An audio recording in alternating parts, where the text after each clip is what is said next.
Tokenization simply means packaging your art as a scarce digital asset. What does that mean to you guys? I know that scarcity creates equity. Packaging your artwork to become valuable. Yeah, I mean, more valuable. And it's Yeah, not and even growing. Yeah, like we can have 1 million copies of it. Go ahead, right click, download the file. It's right there. Go to the website. I can assure you, if you want to just grab this picture, you can just right click and download. But when you have this comic on chain, well, now we can send you value directly to your wallet. Exactly. It could be other iterations, other issues, pardon me. It could be access to the website, unlock a certain portal on the website, grab the album. Of course, you can send this to people through email, but we can also just do both. Why not connect both and make it super easy for them, right? So I want to use Junk, this comic, as proof of a system, right? Oh, gosh. To release our music, to release more comics, more issues, right? Digital drops. Oh, gosh. If you're an artist over 40 navigating digital assets, this channel is for you. Danny, tell me you're excited. I am. No, I love that. And I think there's an opportunity to build a lot of the things we talked about with the cards and the music and tie in with music, all that stuff. And if you can use that as a basis to see if this has got wings, and 100%, because all I'll keep on doing is just creating more. You know, I'm working on one right now that's going to be cool. A new comic that I'm working on, that if this approach is worthwhile and you see value of it as well.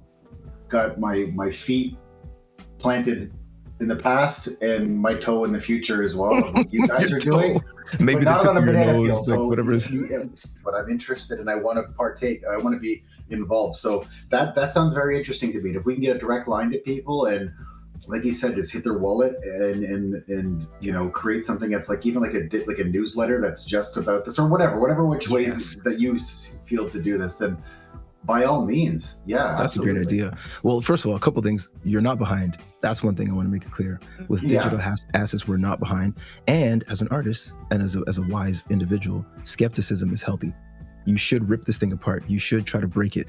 Like every app that we interact with on chain, every decentralized application or DApp, we hope that somebody is trying to wreck that app. We want to know that somebody's hacking it. And sometimes an app or a chain that has been hacked becomes even better and stronger. Obviously, we don't want it to really get hacked, but we want this stress test. So you should be skeptical, right?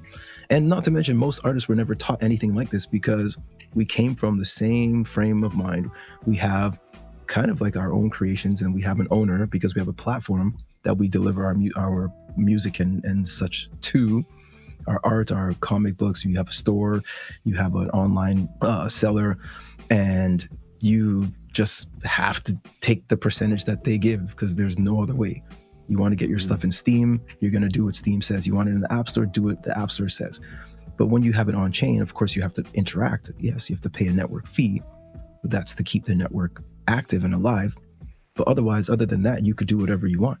You can make people buy one issue of the comic and then give them every single subsequent one if you choose to do it, right? I want to ask you guys, well, first things first, I want to say if anybody's, needs help building your first digital asset property or doing it properly, that's what we do inside BlendsGroup. Pretty simple. Hiroyo's got her collections. That's how I discovered her, and Danny, Hiroyo, and I have collaborated on a collection. It's not released yet, but it looks fantastic. And we have an entire album for it as well. And then we're working on music as well for, of course, Dips Vibes right here, but we're working on music for Junk as well, right? We'll be sharing that with you guys absolutely in time. We also have other collections that we've launched, Hiroyo and I, individually together and so forth. So, and this has always been, as a matter of fact, a lot of the BlendsGroup members are in the group because they have our digital assets. I want to ask you guys a couple of questions as well. And this is for everybody. Drop a comment and let me know what you guys think.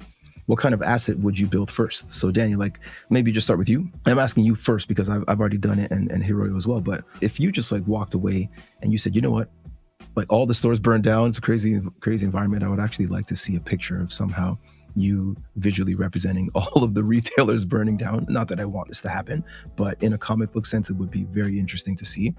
So all of the retailers burned down and the internet was totally jacked up, but somehow we had some self-hosted internet and all we could do was interact on the internet with self-hosted apps and blockchains, because we could all run a node on a super tiny device. What's the first, I know it's this crazy scenario I'm creating, but I'm doing that because you're a very visual person. And so I'm gonna ask, like, what kind of asset would you build first? It's crazy, right? I know, but it just humor us, but also get creative. Like, it's a utility at this point, you know? That's another thing about digital assets, is that they can be used as utility. So in that world, this dystopian world where you have self-hosted everything and people can connect through these like random blockchains, essentially, how would you connect with people in that sense? What kind of value would you create? Or would you just burn it all down? I don't know. Maybe you join the burning. I don't know. I guess it'd be sharing my art, right? Like, in some capacity. That's such a loaded question. When I found NFT, maybe 2020 or 2021 or maybe 2022 or something like that. And then why I decided to do something on chain is royalty. It's kind of ownership. That is good. And then also, like Justin said, to send them directly to their wallet. It's right now, Danny has a trouble to see our document, okay? Because the email was in his spam box, right? So he couldn't find it. We sent it, but he couldn't find it. That's the trouble of email right now. But Yeah, wallet? for sure. Wallet, we can't deny it. Just somebody sent to me, I can't deny it. But if you check it in your wallet, you will see something. And then that's good things, I think. Right now, Gmail is kind of not only Gmail is, but right now it's very strict to protect. Yeah. Of course, that's good because they protect from a really spam mail. That's good. Yeah. But the other thing is when we send it very important information to you, but you can't see it. You can't find it. It's a trouble. Yeah. It's kind of, I know. Counterproductive, for sure. Yeah. Mm. When I look at your art, I can't help it. Like, my mind travels. Like, I can't tell you, like, when I first saw this junk thing in my mailbox, I was just like, what is this thick package? It looks so good. So, like, I'm seeing you creating art. I'm seeing us creating art in a strange kind of dystopian world. But are we still going to be philanthropic about it, if I can say it like that? Are we still trying to be fair about it? Yeah, we still want to get paid. Now that we're all wrecked, now that the whole society's already wrecked anyway, kind of like this planet. By the way, what is the name of the planet? Do we know that in the first issue? Clusterfunk. Okay. Yeah, the place is wrecked. Like, it's totally wrecked. This place is crazy to me, but it's a whole different world, and they have new values here somehow. You know, we're building a system. It's not about hype. It's not about like trade signals and things like that. But in a simple way, tokenization just simply means packaging your art as a scarce digital asset.